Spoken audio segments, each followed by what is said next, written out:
Eu convido você a essa breve reflexão.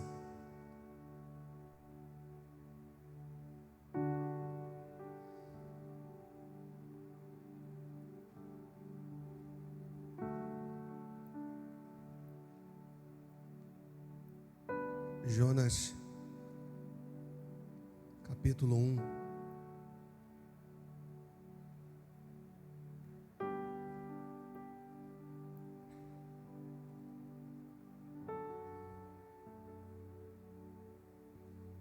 O texto diz que veio a palavra do Senhor a Jonas, filho de Amitai, dizendo: Dispõe-te e vai para a grande cidade de Nínive e clama contra ela, porque a sua malícia subiu até a mim.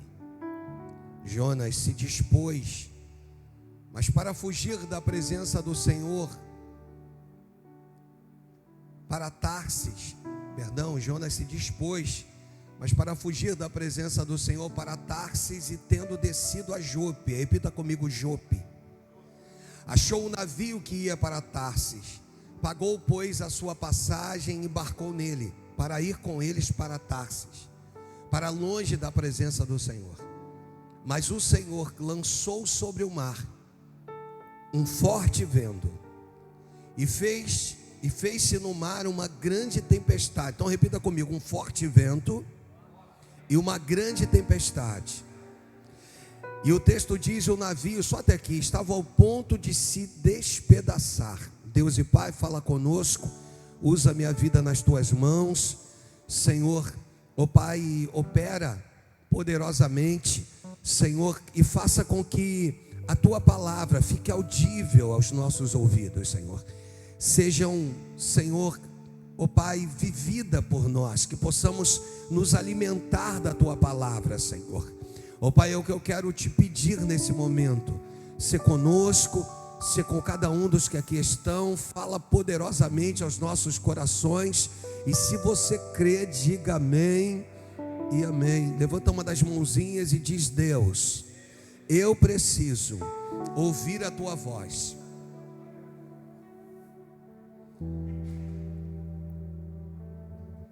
O versículo de número 1, e é certo que para você que conhece bem esse texto, Jonas tinha todos os motivos do mundo para não ir a Nínive.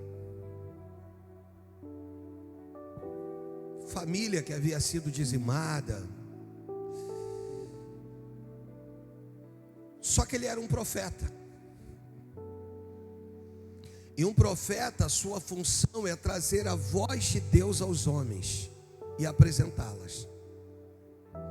Então, por mais que na forma humana ele tivesse todos os motivos para não desejar ir a Nínive, o Deus que conhece todas as coisas sabia que ele era a pessoa certa para pregar em Nínive. Sabedor de todas as coisas, esse é o nosso Deus. Conhecedor de todas as coisas, o Senhor sabia que ele ia para Tarsis. Você vai ver que em Jope era um porto. Você vai ver dois personagens, um no Antigo Testamento e outro no Novo Testamento, que vão tomar decisões diferentes. Jonas vai desobedecer e Pedro vai obedecer. No mesmo porto, um obedece e o outro desobedece. Mas o que vai ter em comum entre Pedro, lá no Novo Testamento, em Atos, e Jonas? O que haverá em comum é a vontade soberana de Deus. Porque se o propósito era Nínive, o propósito se cumpriu, ainda que doesse para o profeta. Então, na dor, o profeta vai para onde havia determinado o Espírito de Deus. no Antigo Testamento.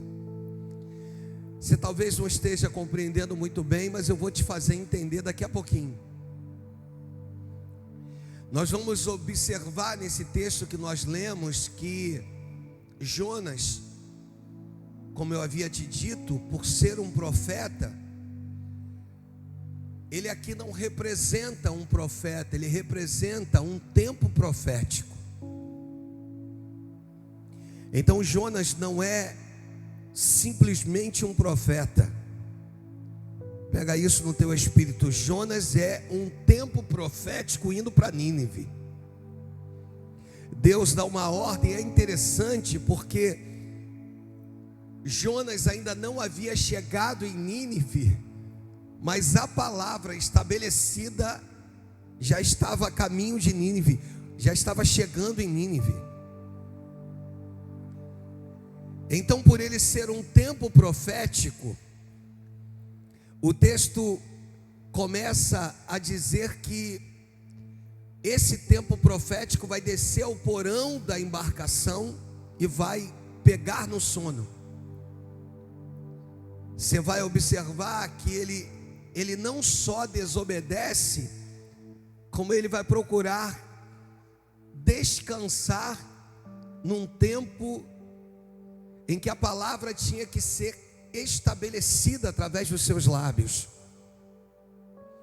Ele vai para o fundo daquela embarcação e ele adormece num sono profundo. E quando você olha para esse tempo profético dormindo, você vai ver que o Senhor olha dos céus, e o Senhor, no versículo de número 4, o Senhor vai lançar sobre o mar um forte vento, e também vai fazer com que chegue uma grande tempestade. Então você começa a entender a partir desse momento, tem um tempo profético dormindo, indo para o lugar onde Deus não havia designado que ele fosse, e o Senhor agora vai fazer com que uma grande tempestade se levante. E o texto também vai dizer que um forte vento vai se levantar. Entenda uma coisa, porque todas as vezes que você fala em vento e você fala em tempestade, você entende que vento e tempestade vem do inimigo da tua alma, que quer te fazer parar, quer te impedir de chegar do outro lado. Só que hoje eu vim te dizer que vento e tempestade aqui não tem nada a ver com o inimigo da tua alma, da minha alma. Que vento e tempestade aqui tem a ver com uma vontade estabelecida de Deus, e que agora, com a permissão dele, vai se levantar. Ou seja, o vento se levanta de forma com uma fúria. A tempestade vai se levantar simplesmente para acordar aquele que está dormindo. Você está entendendo? Diga amém. O Senhor vai permitir que o vento se torne a ferramenta de Deus para acordar os que dormem, porque Deus tinha um lugar específico para que ele estivesse. E enquanto ele dorme, o caos começa a se estabelecer no ambiente. Enquanto Jonas está lá no fundo da embarcação, lá no porão, essa tempestade começa a preocupar o capitão da embarcação. E se tem uma coisa que o capitão da embarcação sabia, era lidar com tempestades. Só que de repente o capitão da embarcação, estou conjecturando, ele olha para essa tempestade e diz: essa tempestade não é normal, que nos sobreveia nesse tempo. Ou seja, do nada surge uma tempestade, um vento forte. Para o capitão é do nada. Para Jonas, que está dormindo, era simplesmente um alinhamento com o céu. Deus hoje nos trouxe aqui para mostrar o amor dele, a grandeza do seu amor, e que, se for necessário, ele permite um vento Ele permite uma tempestade por conta de quê, pastor? Por conta de um tempo profético que está dormindo. Ele vai entrar nessa embarcação e a partir do versículo 5, você vai ver a partir do versículo 5, que os marinheiros cheios de medo clamavam, cada um ao seu Deus, e lançavam ao mar as cargas. O que Deus está falando é o seguinte para nós: as perdas começam a acontecer, só que as perdas aqui são materiais. Tem um tempo profético dormindo, e as cargas começam a ser lançadas no mar, para aliviar o navio, aliviar o peso da embarcação. Qual é o pensamento do capitão da embarcação? Bem, se eu alivio a carga, eu alivio o navio, e a possibilidade de nós não naufragarmos é muito maior. Mas deixa eu te dizer, o propósito de Deus não era afundar uma embarcação, e sim acordar um tempo profético que dormia. Ele manda te dizer que a embarcação vai ser poupada, você não se preocupe com isso. Só que enquanto o tempo profético dorme, agora as perdas começam a acontecer. Deus está dizendo que essas perdas é só na esfera financeira, mas que daqui a pouco, se você não acordar, as perdas começarão a ser de forma humana.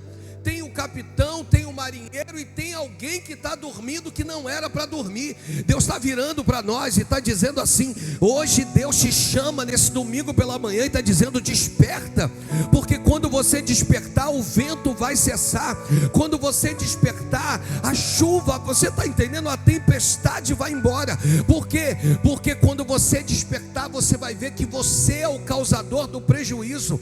Porque enquanto você dorme, o prejuízo está sendo instaurado, ou seja, ele está aumentando cada vez mais as cargas. E outra coisa, era um navio cargueiro, e o capitão sabia que as cargas que ele carregava não eram dele, era de alguém que o pagou para conduzir, para atravessar. Mas ainda assim, em detrimento a cargas e a pessoas, ele olha e diz assim: é melhor perder cargas do que perder pessoas. Só que todo esse prejuízo é por conta de alguém que está dormindo. Sabe, irmãos, alguns problemas nos sobrevêm por conta de não entendermos que somos o tempo profético para essa geração, e que você não entendeu o seu posicionamento. E quando você despertar do seu sono, você vai ver que algumas coisas vão entrar no seu devido lugar. Dá para entender isso aí? Você consegue compreender que tem alguém dormindo? Tem alguém agarrado no sono? Olha o que diz o versículo 6: chegando-se a ele o mestre do navio lhe disse: que se passa contigo, agarrado no sono? O que você está fazendo aí? Você vem aos cultos, mas está agarrado no sono, não entendeu a sua função no reino. Você vem até aqui, mas você não entendeu que não basta isso, isso não é suficiente. Isso não garante a você uma palavra chamada salvação. O que vai garantir uma palavra chamada salvação é se você se arrepender dos pecados, se você caminhar em práticas novas, se você em fé reconhecer Jesus como autor e consumador da tua fé, e se você permanecer na presença dele. Ele está dizendo: eu te levantei como um tempo profético para essa igreja, eu te levantei como um tempo profético para essa geração, eu te levantei como um tempo profético para a tua casa, e você está dormindo, agarrado no sono. O capitão vai virar para ele e vai dizer: levanta-te, invoca o teu Deus. Talvez assim esse Deus se lembre de nós, para que não pereçamos. O próprio capitão vai dizer assim: se você talvez se posicionar, tudo isso que nós estamos vivendo aqui, sabe outra coisa que o capitão está dizendo? Essa tempestade aqui não é humana, ela é espiritual. E você entende isso quando Jesus, numa certa feita, vai acalmar uma tempestade, e numa outra ele vai repreender a tempestade. Jesus, quando está indo para Gadara, E era uma região de 10 cidades, uma decápole. Naquele momento, para cada região dessa havia um principado. Quando Jesus entra na embarcação, 10 principados, eles se unem, se reúnem, e eles então entre si, eles vão dizer: Jesus está chegando. Mas para qual cidade ele está vindo? Não sei. Mas ele entrou na embarcação. Em qualquer cidade que ele pisar, vai realmente ser um caos para nós que estamos aqui para promover a ruína. E ele vai estabelecer paz nesse ambiente. Vamos nos unir, estou conjecturando contigo, e vamos levantar uma tempestade que tente impedi-lo de chegar. E aí aquela tempestade se levanta, e Jesus agora vai precisar repreender a tempestade. Deixa eu te falar uma coisa: existem tempestades que são naturais, existem tempestades que são espirituais, e Deus precisa te dar o discernimento certo, para que você não repreenda tempestades naturais, mas para que você repreenda tempestades espirituais que venham lhe sobrevir.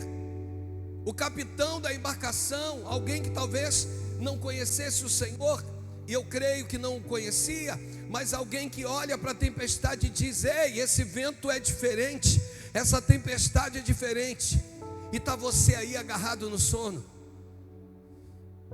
Quando ele reconhece que realmente o problema está com ele, ele vai dar a solução da embarcação. Ele vai dizer: lança-me no mar, porque à medida que vocês me lançarem no mar, tudo isso vai cessar. E o capitão vai tentar de todas as maneiras, de todas as formas, fazer com que isso não aconteça. Toma-me e lança-me ao mar, e o mar se aquietará, porque sei que é por minha causa que vos sobreveio essa grande tempestade. Sabe o que Deus está dizendo para nós? Não fuja. Sabe qual foi a atitude de Jonas aqui? A atitude dele foi o seguinte: lança-me ao mar. E em meio a essa tempestade, a esse vento, com toda certeza eu não vou conseguir sobreviver. Lança-me ao mar e aí eu morrerei. A desculpa que eu tenho é que eu não cometi suicídio, porque eu sei que os suicidas não herdarão o reino. Ele vai dizer: lança-me ao mar e o problema de vocês acabou, vai acabar. Lança-me ao mar e tudo isso vai findar.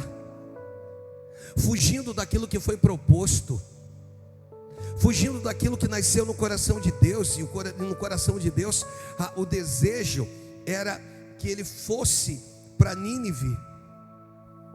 Ele agora, de uma certa forma, está tentando mais uma vez protelar. E Deus está virando para nós e está dizendo isso: até quando você vai ficar protelando o teu chamado? Até quando você vai ficar aí, sabe, procrastinando aquilo que Deus colocou nas tuas mãos? Até quando você vai viver de migalhas que caem da mesa, quando você foi chamado para se assentar à mesa? Você sabe por que leva tanto tempo para Davi ocupar o trono? Depois da unção, depois do azeite que desce sobre o alto da sua cabeça? Porque dos céus Deus sabia que estava preparando ele para ser um grande rei, o maior da história. Então todo o período até ele ser rei de Judá e depois rei sobre todo Israel, foi um tempo de preparação. Deus está dizendo: eu tenho preparado você, eu tenho mostrado para você. Agora, enquanto você não entender, olha a quantidade de carga, olha a quantidade de prejuízo. Você tem noção? Tudo isso por causa de um profeta que está dormindo. Tudo isso por conta de alguém que está dizendo assim: não, lança-me ao mar e aí eu morrerei. Só que Deus vai preparar um grande peixe.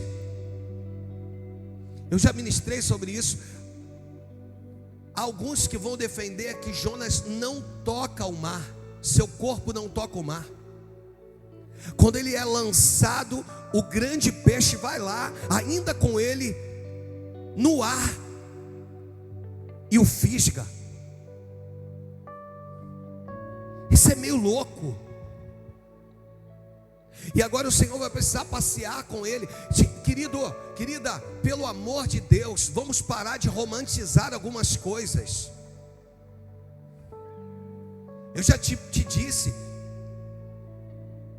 que o pai vai virar para José, Jacó vira para José e diz assim: faz o seguinte, meu filho, sai de Hebrom,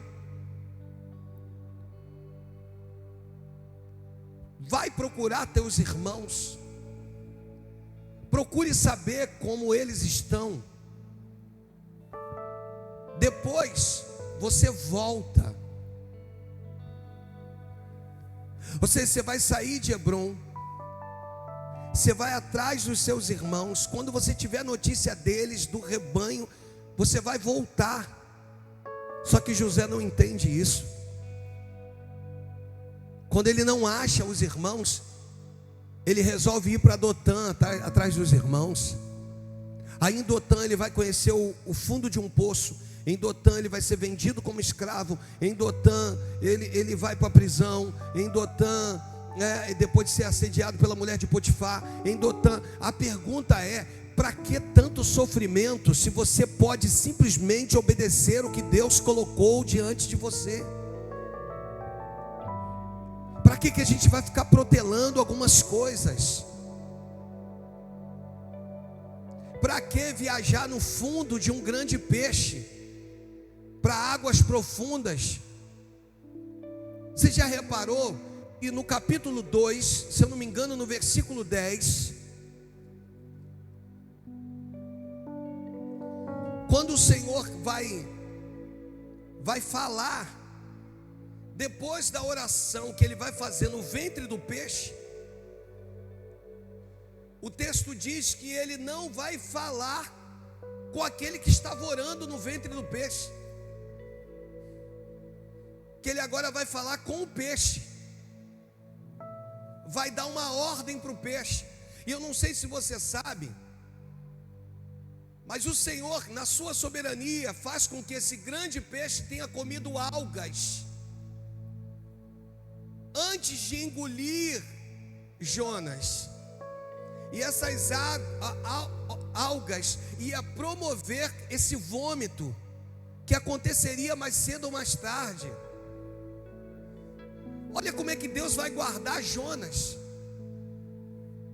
Alguém que está orando no ventre do peixe, alguém que agora estabelece um contato. Deus está dizendo para nós, irmãos: para que ventre do peixe para a tua vida? Para que tanta luta? Para que tanta lágrima? Para que tanto sofrimento? Para que tanta dor? Se muito melhor é obedecer agora. Deus te trouxe aqui tempo profético para te dizer: obedeça agora. Você não precisa passar pelo vento, pela tempestade. Você não precisa passar pelo ventre do peixe. Você não precisa não ter a tua oração respondida. Deus, quando responde a oração, vai falar com o peixe, vai dizer assim: ó, agora joga ele novamente em terra, vomita ele, coloca ele para fora. Tudo isso por conta de quê? Por conta de alguém que não entendeu, que não compreendeu o seu chamado.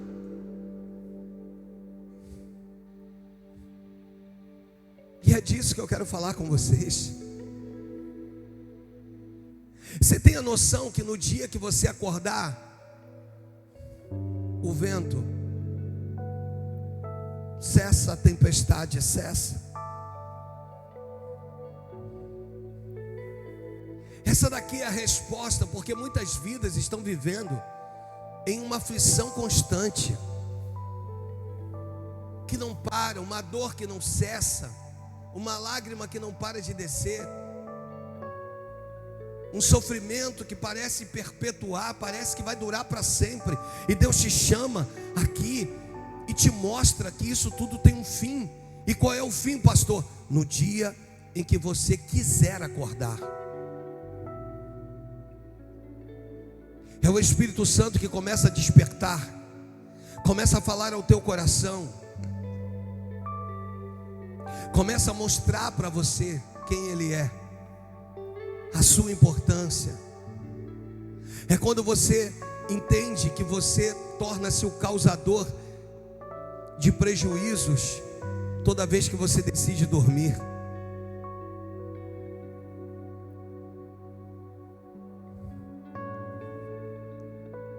Houve um momento em que o povo de Deus, no tempo de guerra, ele decide ficar sitiado em Sitim. Ali já era um momento que eles iam precisar atravessar o Jordão, mas eles vão ficar em Sitim. No tempo da guerra eles acham um lugar e fazem desse lugar um refúgio, quando deveriam de ter avançado. Aí vem as mulheres pagãs de outros povos e começam a assediar eles. Como é que estava esse povo? Resolveu descansar no tempo da guerra. Não haviam entendido que no tempo da guerra eram para estar vigilantes. Deus está dizendo para nós, esse tempo não é o tempo do descanso. Na eternidade você vai ter muito tempo para descansar. Esse tempo é um tempo de guerra. E no tempo de guerra eu preciso estar vigilante, eu preciso estar ligado. Eu preciso compreender que se eu puder que algumas dores me sejam poupadas, eu preciso poupá-las. E isso é o que eu vim falar para vocês. E o interessante é que ele decidiu dormir, mas o Senhor decidiu acordá-lo.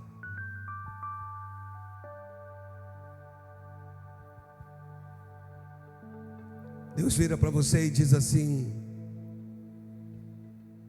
quer dar um tempo, né?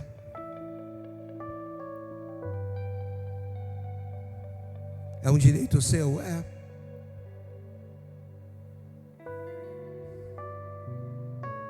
Quer fazer parte, mas quer fazer parte até aqui, né? É um direito seu? É. Eu gosto quando Jesus vai tratar a avareza.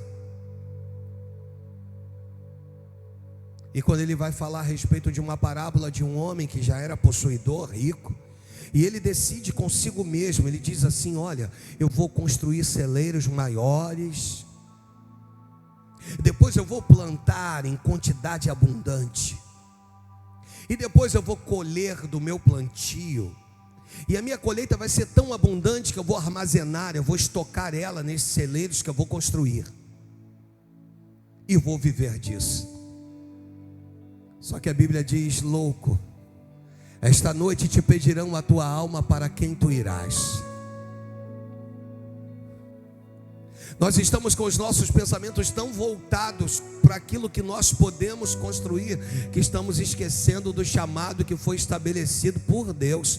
Não, deixa eu repetir isso aqui, porque isso aqui é relevante demais. Não foi o homem quem te separou para o Evangelho, foi o Senhor quem te escolheu. Ele vira em João 15:15 e ele diz a respeito do servo e do amigo. Ele diz: já não tenho-vos chamado de servo, mas tenho-vos chamado de amigo. Por quê? Porque o servo não sabe o que faz o seu senhor. Então eu tenho-vos dado tudo que o Pai tem me dado, eu tenho-vos dado a conhecer.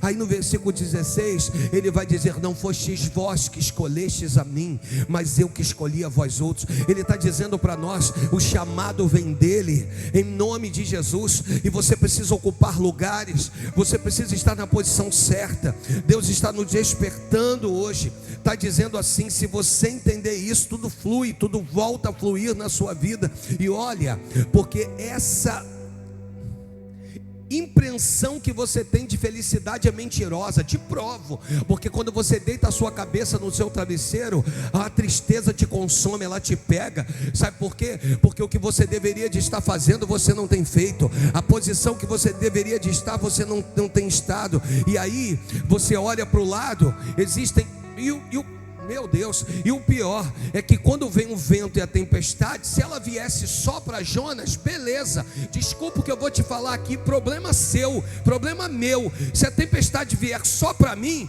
de boa, vou pagar aquilo que plantei, legal. Agora, quando a tempestade ela chega e ela alcança aqueles que estão à minha volta, a culpa é minha. Deus está dizendo: se nós despertarmos hoje, Ele muda o quadro. Se nós despertarmos hoje, Ele toma as nossas vidas, Ele toma cada um de nós. Deus está virando para nós e está dizendo: acorda, nação, acorda, tempo profético, porque quando você acordar, a calmaria haverá à sua volta, ao seu entorno, tudo vai ser.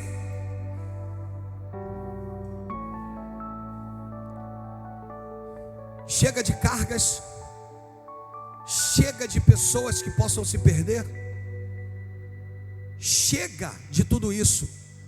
Essa manhã é tempo de posicionamento com o céu. Para você que está aqui, para você que me assiste em casa, a brincadeira acabou.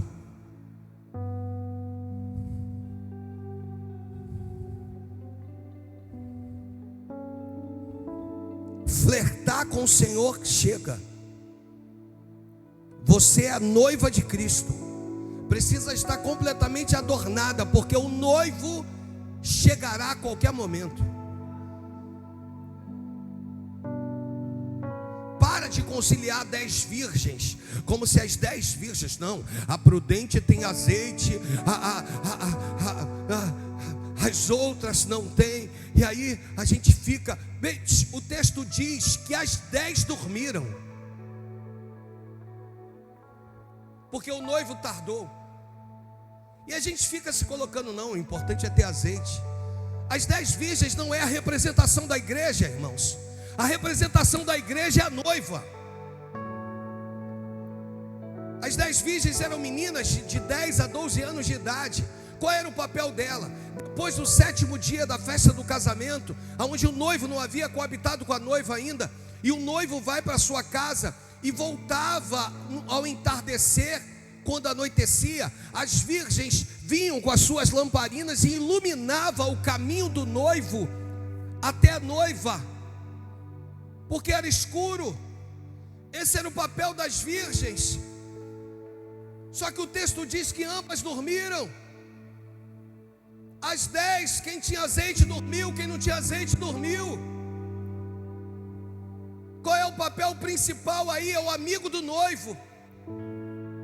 João vai dizer: eu sou o amigo do noivo. João vai dizer: vocês sabem que do céu não se manifestaria absolutamente nada se o Pai não o quisesse. Vocês sabem que eu não sou o Cristo, eu sou o amigo do noivo. E o amigo do noivo então é aquele que vai gritar: o noivo está chegando. Escuta isso, igreja, porque nós não temos ministrado isso nos nossos altares. O noivo está chegando. A qualquer momento o noivo se manifestará entre nós. A trombeta vai tocar, ele vai despertar os que dormem e vai arrebatar a sua igreja. Mas pelo amor de Deus, você precisa estar nos lugares, ou no lugar certo que Deus determinou para a tua vida. Aonde é o lugar que Deus te colocou? Fala para mim. Mas eu estou trabalhando muito, pastor. Não lembras tu do que diz Apocalipse 3, versículo 7 e versículo 8? Está preso a isso aí. Ele tem a chave de Davi, que abre e ninguém fecha, e que fecha e ninguém abre. Não entendeu tu? Quantas portas vão precisar se fechar para você entrar na posição que Deus quer?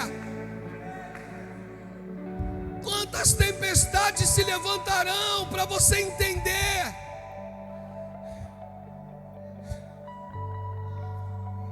Que a tua fidelidade, o seu amor, Ele não quer mais do que isso. Ele quer que você seja quem Ele te estabeleceu no reino. Eu não posso tocar por tocar, eu não posso louvar por louvar, eu não posso pregar por pregar. Você não pode estar aqui por estar. Você tem que simplesmente sabe o que Paulo vai dizer? Não te faças negligentes com o dom que há em ti, sendo imposto pelas mãos do presbitério, mas confiado por Deus. Sabe o que Paulo vai dizer? Não entristeçais o Espírito Santo. Sabe o que Paulo vai dizer? Andai no Espírito. Ele está virando para nós e está dizendo para nós: esse é o tempo que nós temos para nos alinharmos com o céu.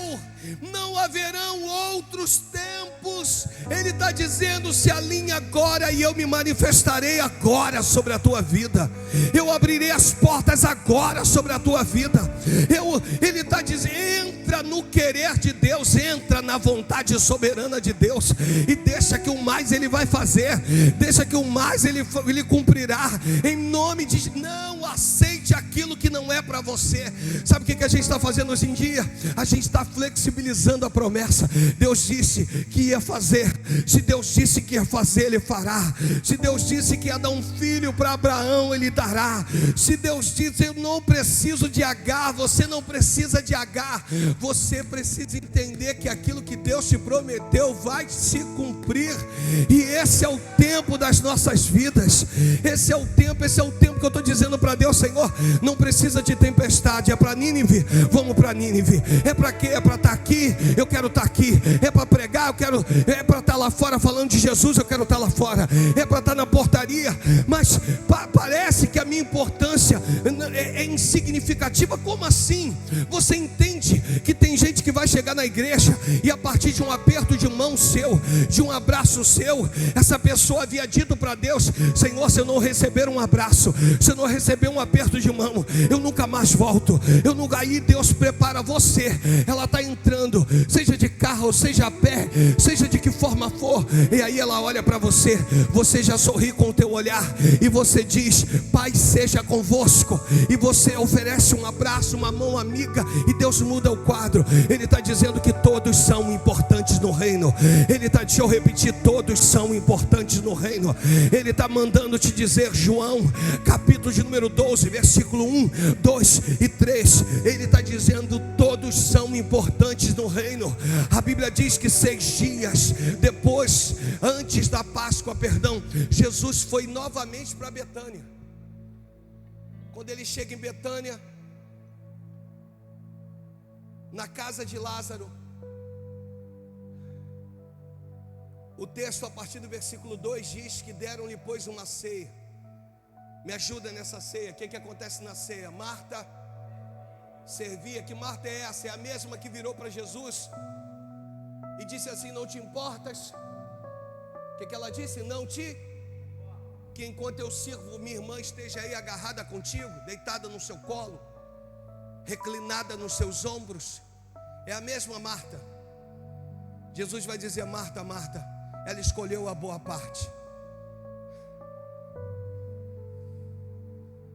No versículo seguinte, no mesmo versículo de número 2, na parte B do versículo, vai dizer que Lázaro está à mesa com Jesus. Lázaro estava onde? À mesa. Versículo 3. E Maria consagrava um ambiente, tomando uma libra de bálsamo de nardo puro, muito precioso, ungiu os pés de Jesus e enxugou com seus próprios cabelos. Nada mudou, irmãos. Marta continuava servindo, Lázaro continuava à mesa com Jesus, e Maria continuava consagrando o ambiente. Isso aqui mostra a importância de pessoas dentro da igreja. Não ia adiantar pegar Maria e colocar ela para fazer comida, ia dar ruim. Não era dela. Qual era o papel de Maria? Consagrar um ambiente. É fácil esse papel? Claro que não. Mas qual era o papel de Marta? Servir. Eu estava aqui no gabinete agora pela manhã. Uma das nossas trabalhadoras foi lá no gabinete com pão, bolo, biscoito, café. Entrou, falou: pastor, é um prazer poder servi-lo. Deixa eu te explicar. As Martas são extremamente importantes no ministério. Se elas não estiverem, não terá quem sirvam. Às vezes você é Marta, e as Martas não são tão bem compreendidas assim, tá? Tem uma hora que as Martas surtam.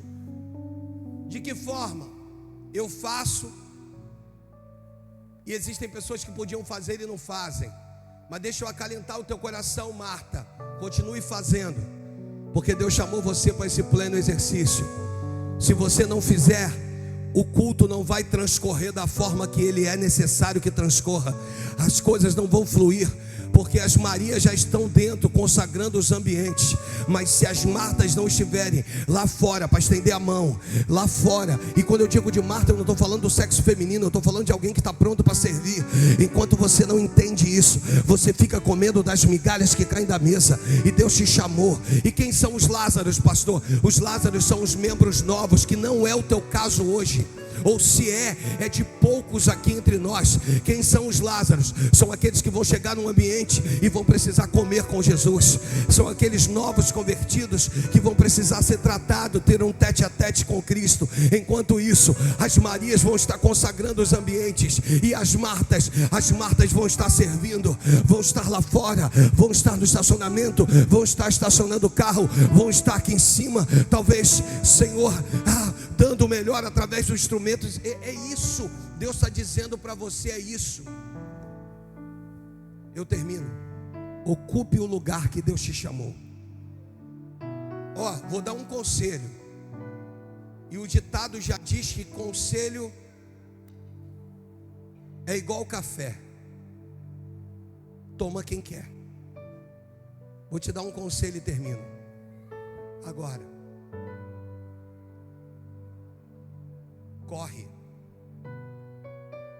Corra.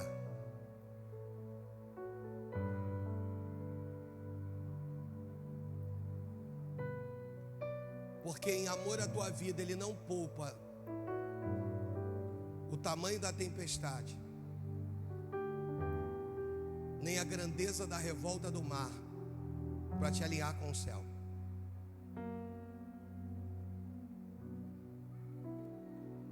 Mas se você entender, se você compreender, isso hoje, tudo flui.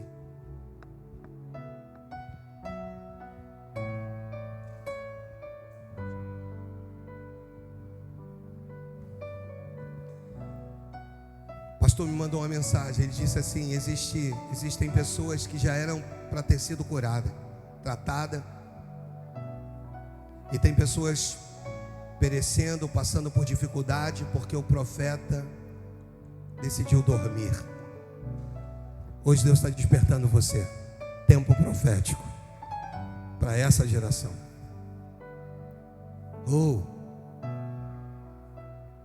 A partir da sua vida, pessoas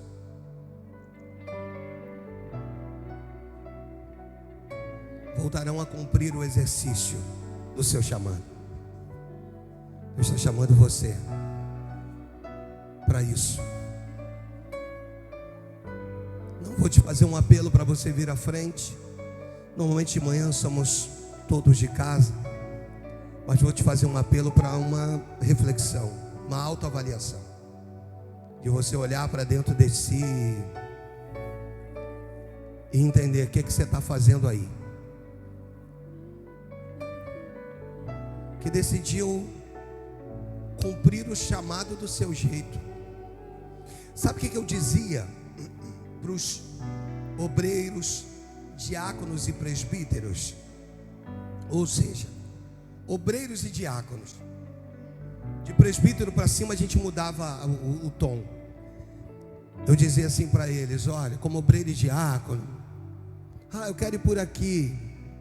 Não é bem essa vontade do Pai, mas é isso que você quer, a gente respeita. Presbítero para cima, você não faz mais aquilo que tu quer. Não é do jeito que você quer, é do jeito que o céu determinou.